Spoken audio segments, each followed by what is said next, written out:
Bonjour les amis, ça c'est notre vue de notre dernier hostel du voyage, c'est à Rio, donc je vous passe le bonjour d'ici.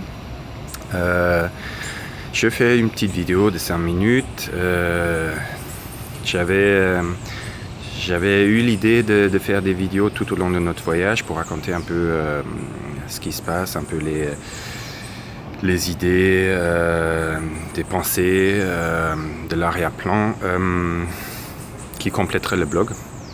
Et bon, je l'avais pas fait parce que c'était quand même c'était fatigant, il y avait d'autres choses à faire, on était bien occupés et en plus je savais pas vraiment si j'ai des choses intéressantes à raconter.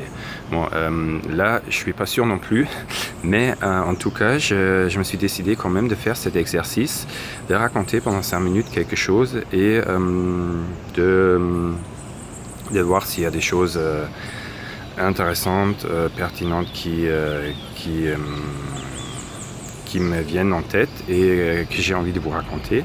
En plus, pour moi, c'est aussi un exercice de parler,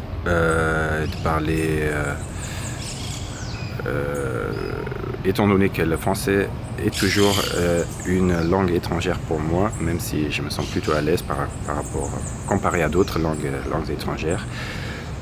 C'est le français ma langue préférée, mais voilà, j'ai quand même encore à m'améliorer.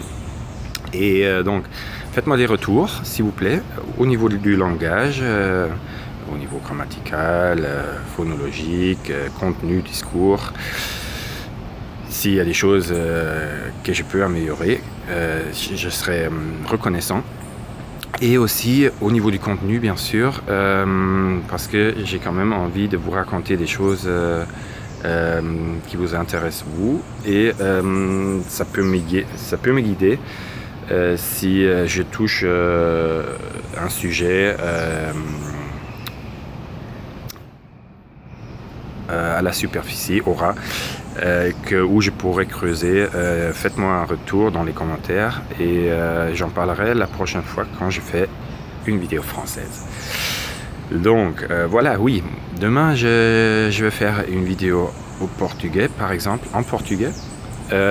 Parce que ce sera probablement le dernier jour, ce sera notre dernier jour ici, au Brésil, où on parle le portugais d'ailleurs, si vous le saviez. C'est le seul pays en Amérique latine où on parle portugais, mais en même temps, c'est la langue la plus parlée en Amérique du Sud, pas en Amérique latine, parce qu'il y a le Mexique quand même au nord, mais en Amérique du Sud, c'est la langue la plus parlée, parce que avec 200 millions de Brésiliens et tous les autres pays hispanophones, il y en a moins. Donc c'est quand même une langue très importante, dans le monde entier d'ailleurs.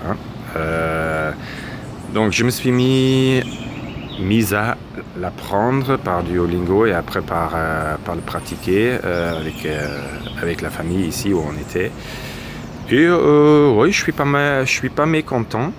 Même si je suis quand même moins à l'aise qu'en espagnol, je crois. Hier, on a rencontré des Argentins au Christ et on a reparlé espagnol depuis très longtemps, depuis qu'on a quitté l'Argentine.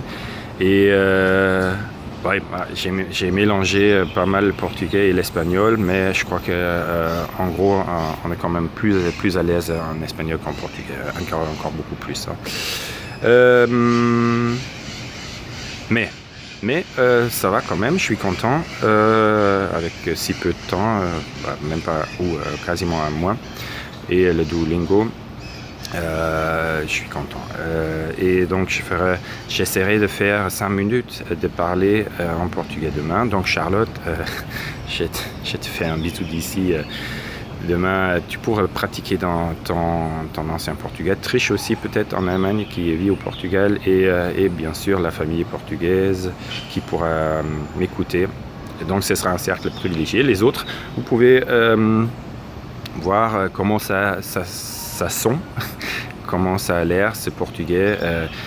Que nous on dirait que c'est bien plus mou que l'espagnol, moins clair, un peu la différence entre